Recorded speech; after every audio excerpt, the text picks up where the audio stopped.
मराठा समाजाला आरक्षण SC/BC वर्गामध्ये दिल्यानंतरही वेगळं 10% दिल्यानंतरही आणि ते कोर्टात आम्ही टिकू, कारण या आधीचं मान्य देवेंद्रजी मुख्यमंत्री असतानाचं रिझर्वेशन आरक्षण मराठा समाजाचं हे केंद्रामध्ये टिकलं नाही. त्याच्यामध्ये त्यावेळच्या उद्धवजी सरकारने पुरेशी मेहनत घेतली नाही असा आमचा आरोप आहे. पण ते फेटाळताना जी निरीक्षणं नोंदवली सुप्रीम कोर्टाने त्या सर्व निरीक्षणांचा विचार करून, उदाहरणार्थ सॅम्पल सर्वे जो आहे ते सॅम्पल जास्त घ्यायला पाहिजे, ते यावेळेला 3 कोटी घेतली. त्यामुळे आमचा दावा असा आहे की SC/BC आरक्षण जे मराठा समाज वेगळे देतात आम्ही टिकू. तरीसुद्धा मोठ्या प्रमाणावर मराठा समाजामध्ये हा विषय सुरू आहे की आम्हाला कुणबी म्हणा, सरसकट कुणबी म्हणा आणि सरसकट कुणबी म्हणून OBCतून आरक्षण द्या, जे 50%च्या आत असेल ते नक्की टिकेल. आज आम्ही मराठा समाजामध्ये आरक्षणासाठी काम करणाऱ्या अनेक संघटनांचे नेते, ज्यात मनोजदादा जरांगे पाटलांना सुद्धा संपर्क केला. ते आजारी असल्यामुळे फोनवर नाही आले, परंतु त्यांच्या वतीने एक सरपंच महोदय येत होते आणि त्यांनी असं म्हटलं की बा आत्ताच्या त्यांच्या तब्येतीच्या स्थितीमध्ये त्यांना येता येणार नाही, पण आम्ही एक नोट पाठवतो. ती नोटसुद्धा बैठकीमध्ये आम्ही वाचून दाखवली. म्हणजे त्या अर्थाने त्यांचंसुद्धा म्हणणं बैठकीत आलं. अशी बैठक झाल्यानंतर मग एक बैठक झाली, प्रामुख्याने 3 रिटायर जजेसची जी कमिटी झालेली आहे. रिटायर्ड जज निवृत्त न्यायाधीश भोसले साहेब, निवृत्त न्यायाधीश गायकवाड साहेब आणि निवृत्त न्यायाधीश शिंदे साहेब, त्यांच्याबरोबर AG आणि लॉ सेक्रेटरी आणि आम्ही शंभूराज देसाई, प्रवीण दरेकर, प्रसाद लाड, जगदीशसिंह राणा, आमचे राजा राऊत असे सगळे बसलो. तर त्या सगळ्यातून जो निष्कर्ष निघाला आहे तो निष्कर्ष वारंवार हाच निघतो आहे की 10 प्रकारची डॉक्युमेंट्स ही कुणबी दाखला मिळण्यासाठी हवी होती, ती आपण 42 केली. म्हणजे कुणबी दाखला मिळवणं आणखी सोपं केलं. त्यातून आत्तापर्यंत शिंदे समिती नेमल्यानंतर 1,76,000 नोंदी सापडल्या आणि एक नोंद हे 300 दाखले क्रिएट करतं. मग माझा चुलत भाऊ आणि माझा मुलगा, माझी बहीण, कारण ती बहीण जोपर्यंत तो दाखला मला मिळतो तेव्हा तिला पण तो मिळतो, असं 1,76,000 1,77,000 नोंदी ज्या सापडल्या, ज्याच्यातून प्रत्येकी 300 एवढ्या नोंदी मिळतील. त्यांना कुणबी दाखले मिळाले, ते OBCत गेले, त्यांना OBCचे फायदे मिळायला सुरुवात झाले. ह्यावेळेला ॲडमिशनला मी उच्च शिक्षण मंत्री आहे, तर अनेक जण काल परवापर्यंत मराठे होते, कुणबी दाखला मिळाला आणि त्यांनी OBCतून ॲडमिशन घेतलं. पण सरसकट सर्व मराठ्यांना कुणबी करा याची खूप कायदेशीर अडचण आहे असं वारंवार आलं. पण असं ठरलं आहे की 2 दिवसानंतर मराठा संघटनांच्या नेत्यांच्या मध्ये आलेल्या मागण्या, जशी एक मागणी मराठा समाजाच्या नेत्यांच्या बैठकीत आली आहे की SC/BC आम्हाला नको, आम्हाला पुन्हा एकदा आर्थिकदृष्ट्या मागासचं EWS जे आरक्षण आहे ते आरक्षण आम्हाला मिळावं, कारण त्यात ते आरक्षण सुप्रीम कोर्टामध्ये टिकलं. त्याला आता सुप्रीम कोर्टात टिकल्यानंतर मागे जायला काही वाव नाही.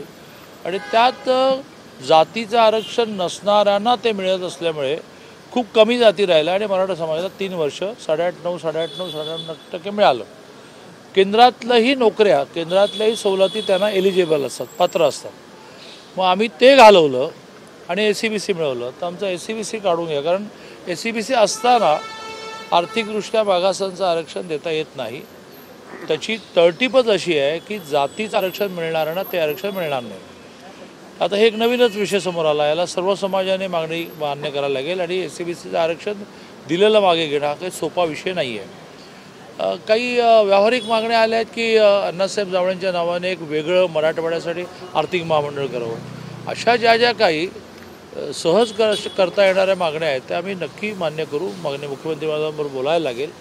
परंतु हा जो बेसिक मुद्दा आहे की सर्व मराठ्यांना कुणबी करा, हे कायद्याच्या चौकटीत कसं बसेल यावर आज खूप कायदेशीर खल झाला.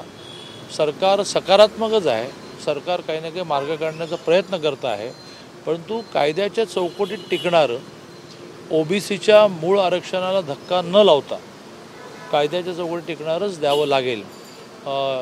यावर आता माननीय शंभूराज देसाई आणि मी माननीय मुख्यमंत्री महोदयांना हे सगळं ब्रीफ करून 2 दिवसानंतरची ह्या सगळ्या निवृत्त न्यायाधीशांच्या समितीची बैठक आम्ही त्यांच्याबरोबर एजंटसहित आणि लॉ सेक्रेटरीसहित करणार आहोत किंवा हे इतके सगळे ऑप्शन आलेले आहेत. त्यातून काय ॲट दी मोस्ट शेवटी आयुष्यामध्ये सगळं झालं असं कधी होत नसतं. ॲट दी मोस्ट जास्तीत जास्त असंच होत असतं. ते जास्तीत जास्त काय होऊ शकतं याचा विचार करू. दादा, शिंदे समितीचा अहवाल स्वीकारलेला आहे कॅबिनेटमध्ये. त्या समितीने आता पुन्हा एकदा त्या 2 अहवालात काय म्हटलंय, काय त्याचं काय? शिंदे समितीच्या अहवालामध्ये त्यांनी कुणबी सर्टिफिकेट मिळण्यातला सोपेपणा कसा निर्माण करता येईल अशा प्रकारच्या काही सूचना दिल्या. त्या मंत्रिमंडळाने मान्य केला. त्यावर आता GR निघेल आणि त्यांनी ऑलरेडी टप्प्याटप्प्यावर खूप गोष्टी सोप्या केल्या. 10 पुराव्यांच्या आधारेच सर्टिफिकेट मिळायचं ते पुरावेच 42 करून टाकले. म्हणजे हा पुरावा नाही तर तो पुरावा, नाही तर तो पुरावा. आणि हे 42 पुरावे जे आहेत त्याच्या आधारे असणाऱ्या त्या नोंदणी, अगदी जेलमधल्या नोंदी, पोलीस स्टेशनमधल्या नोंदी या त्यांनी वेबसाईटवर टाकल्या. आणि त्याच्यातून नॉर्मल मराठासुद्धा आपली कुठल्या तरी दाखल्याच्या आधारे, कुठल्या तरी पुराव्याच्या आधारे नोंद सापडते का हे बघू शकतो. मग ती त्याला सापडते.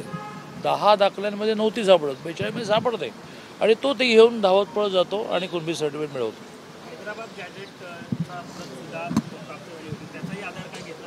हैदराबाद गॅझेटमध्ये किंवा सातारा गॅझेटमध्ये किंवा त्र्यंबकेश्वर गॅझेटमध्ये कुठल्याही गॅझेटमध्ये नोंदी ज्या आहेत त्या गठ्ठ्याने आहेत, समूहाने आहेत.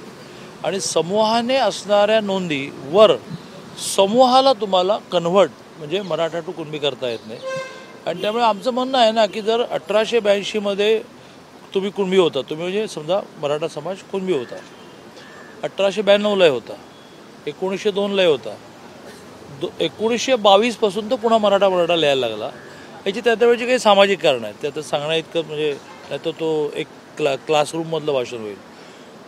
तुम्हाला वेळ असेल तेव्हा केव्हाही सांगेन. पण मग त्यावेळेला एक काही मुवमेंट चालली आणि त्याच्यातून नोंदणी कुणबीच्या मराठा झाल्या. मग पुढे त्या मराठा झाल्या. आम्ही हे मान्य करायला लावलं की 1882ची इंडिव्हिज्युअल, पुढे ते समूह नाही, इंडिव्हिज्युअल एकेकाची नोंद 1882ची सापडलेली सुद्धा आम्ही मान्य करायला तयार आहोत. पण त्याला पुन्हा पुढची ट्री जी आहे, वंशावळ जी आहे ती सिद्धच करावं लागेल. ती वंशावळ पुन्हा एकदा 22ला येऊन मराठामध्ये कन्वर्ट होईल. तुमचं म्हणणं आहे ना 1882ला आम्ही कुणबी होतो, आम्ही मान्य करतो ना, पण त्याच्यातली इंडिव्हिज्युअल नोंद मान्य करायला लागेल. नाही नाही नाही नाही नाही नाही काही. मराठा समाजातल्या नेत्यांना माझी हात जोडून विनंती आहे की प्रश्न सुटायचा असेल तर खऱ्याला खरं म्हणा आणि खोट्याला खोटं म्हणा. कुठलीही नवीन समिती नेमली नाही. बैठकीत आले होते विनायकराव पाटील, तुम्ही त्यांना आमंत्रण दिलं होतं आजच्या बैठकीचं. ते काही वेळापूर्वी आले, म्हणाले की आम्हाला बोलवलं मात्र आम्हाला बैठकीत बोलून 2 तास बैठक झाली. 2 तास बैठक झाली आणि त्यात जो कोणी हात वर करत होता त्या प्रत्येकाच्या समोर माईक होतं. म्हणजे पुन्हा एकदा माईक जवळ यायची आवश्यकता नव्हती. त्या सगळ्यांना बोलायला मिळालं. हाच प्रॉब्लेम आहे. मराठा समाजातल्या नेत्यांना प्रश्न सोडवायचा असेल तर थोडं सामंजस्याने घ्यावं लागेल. असं प्रत्येक विषयाचा विपर्यास करू काही होणार नाही. 2 तास बैठक चालली. पुढे जाऊन या निवृत्त न्यायाधीशांबरोबर बसण्याचं कंपल्शन वेळेचं होतं, कारण त्यातल्या एजींना 5:45 पुन्हा हायकोर्टामध्ये केस होती. मग असं म्हणूया का की विनायकराव तुम्ही बोलत राहा, काही अडचण नाही, एजींची केस गेली तरी चालेल, का एजी गेले तरी चालतील. आता मराठा, आता अगदी पॉइंटेड मराठा विषय जाऊ दे की सरकार सकारात्मक आहे. 82ची सुद्धा इंडिव्हिज्युअल नोंद सापडली तर कुणबी दाखला मिळेल. आतापर्यंत 1,77,000 नोंदी सापडल्या, त्याला 300ने गुणले तर 30 लाख नोंदी होतात. पॉइंटेड. थँक्यू.